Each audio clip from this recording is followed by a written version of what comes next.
안녕하세요. 오늘 우리가 함께 파헤쳐볼 주제, 바로 유전자 가위, 생명의 코드를 다시 쓰다입니다. 자, 바로 본론으로 들어가 볼까요? 만약에 말이죠, 우리가 질병이나 노화, 심지어 생명 그 자체를 우리 손으로 편집할 수 있다면 어떨 것 같으세요? 공상과학 영화에나 나올 법한 이야기 같지만 이게 더 이상 먼 미래의 일이 아닙니다. 네, 맞아요. 전문가들은 지금 이 시대를 이건 정말 바이오 르네상스라고 부릅니다. 인류의 역사를 통째로 바꿔놓은 그 르네상스처럼 말이죠. 유전자 가위라는 이 기술 하나가 생명과학의 판도를 완전히 그야말로 뿌리부터 뒤흔들고 있다는 거예요. 정말 대단한 시대에 살고 있는 거죠, 우리가.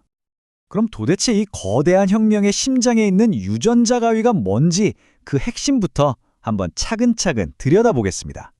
아주 쉽게 말하면요, 유전자 가위는 우리 몸의 설계도, 그러니까 DNA에서 문제가 되는 특정 부분을 딱 찾아내는 거예요. 마치 문서에서 오타 찾듯이요. 그리고 그걸 정확하게 잘라내고 붙이고 또 고칠 수 있는 아주 정밀한 분자 수준의 도구라고 생각하시면 됩니다. 물론 이 기술이 하루아침에 짠 하고 나타난 건 아니에요. 1세대 징크핀거는 만드는데 수억 원이 들 정도로 엄청 비싸고 복잡했고요. 2세대 탈레는 또 너무 커서 세포 안으로 집어넣기가 힘들었죠. 그래서 과학자들이 계속 더 좋은 도구를 찾아 헤맸던 거예요. 그러다가 2012년 드디어 모든 걸 바꿔놓은 그야말로 게임 체인저가 등장합니다. 바로 3세대 유전자 가위 크리스퍼-카스9이죠. 이건 이전 세대랑 비교가 안 될 정도로 정밀하고 싸고 무엇보다 믿기지 않을 만큼 쓰기 쉬워지면서 혁명의 문이 활짝 열린 겁니다. 근데 여기서 정말 놀라운 사실이 뭔지 아세요? 이 최첨단 기술의 아이디어가 사실은 수억 년이나 된 자연 그 자체에서 왔다는 겁니다. 크리스퍼는 원래 박테리아가 자기를 공격하는 바이러스에 맞서 싸우려고 쓰던 아주 오래된 방어 시스템이었어요. 그러니까 침입자의 DNA를 딱 잘라서 기억해뒀다가 다음에 또 쳐들어오면 바로 알아보고 없애버리는 거죠. 과학자들이 바로 이 자연의 기가 막힌 원리를 발견해서 생명의 코드를 편집하는 도구로 다시 만들어낸 거예요. 대단하죠? 작동 방식은 컴퓨터의 찾아바꾸기 기능이랑 아주 비슷해요. 자, 상상해보세요. 첫째, 가이드 RNA라는 일종의 내비게이션이 있어요.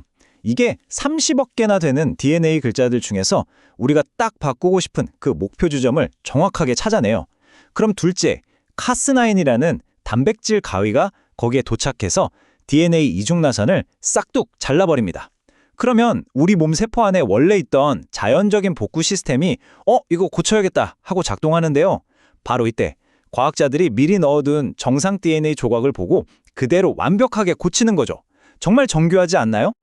어떤 연구자분은 이걸 이렇게 비유하시더라고요. 수백만 개의 레고 블록으로 지은 거대한 성에서 색깔이 잘못 끼워진 블록 딱 하나만 정확히 찾아서 올바른 색 블록으로 바꿔 끼우는 것과 같다고요. 와, 진짜 귀에 쏙쏙 들어오는 설명이죠. 자, 그럼 이 강력하고 정밀한 도구가 지금 바로 여기 현실 세계를 어떻게 바꾸고 있는지 그 놀라운 사례들을 한번 직접 보시죠. 여기서 많은 분들이 그거 GMO랑 비슷한 거 아니야? 하고 헷갈려 하시는데 이건 꼭 짚고 넘어가야 합니다. 전통적인 GMO는 옥수수에 세균 유전자를 넣는 것처럼 외부 유전자를 집어넣는 방식이에요. 반면에 유전자 편집은 생명체 자체가 원래 가지고 있던 DNA에서 잘못된 부분을 고치는 방식이죠. 비유하자면 다른 책에 있는 문장을 통째로 가져와서 붙여넣는 게 GMO라면 원래 있던 문장에서 오타 하나 고치는 게 유전자 편집인 거예요. 핵심 차이, 바로 외부 유전자 삽입이냐, 내부 유전자 교정이냐, 이 차이가 정말 중요합니다. 이 기술은 벌써 우리 식탁이랑 생활 속으로 들어오고 있어요. 일본에서는 혈압 낮추는 데 좋다는 가바 성분이 일반 토마토보다 5배나 많은 유전자 편집 토마토가 이미 팔리고 있고요. 중국에서는 근육량을 확 늘린 양을 만들어서 고기 생산량을 늘리고 있죠. 심지어 말라리아를 아예 옮기지 못하는 모기를 만들어서 인류 최악의 질병 중 하나를 지구상에서 없애버리려는 엄청난 프로젝트도 진행 중이에요. 우리나라에서도 정말 가슴 뭉클한 소식이 있었어요. 유전병 때문에 제대로 걷지도 못하고 엄청난 고통 속에서 살던 레브라도 리트리버가 있었거든요. 근데 충남대 연구팀이 유전자 가위 기술로 이 강아지의 유전자를 고쳐서 완치에 성공한 거예요. 불치병으로 알려졌던 병을 고쳐낸 거죠. 과학이 진짜 생명을 구한 정말 감동적인 순간이었습니다. 그리고 마침내 이 기술은 인류의 오랜 수건이었던 질병 정복의 새로운 희망을 보여주고 있습니다. 혈우병이나 희귀 혈액질환 같은 수많은 유전병은 물론이고요. 우리 몸의 면역세포를 업그레이드해서 암세포를 공격하게 만드는 혁신적인 항암치료법까지 개발되고 있어요. 과학자들은 단 하나의 유전자 때문에 생기는 병이 1만 가지가 넘는데 이걸 고칠 수 있는 길이 열렸다고 보고 있는 겁니다. 이게 그냥 가능성이나 희망에 그치는 얘기가 아니에요. 실제로 정말 놀라운 결과가 나왔습니다. 평생을 주기적으로 수혈을 받아야만 살 수 있었던 유전성 빈혈 환자들이 있었어요.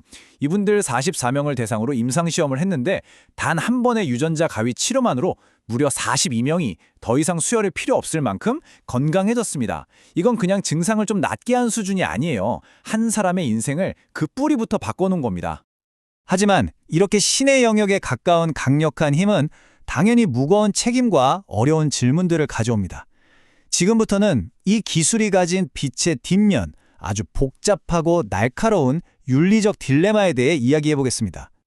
2018년 전 세계의 과학계가 그야말로 발칵 뒤집혔습니다.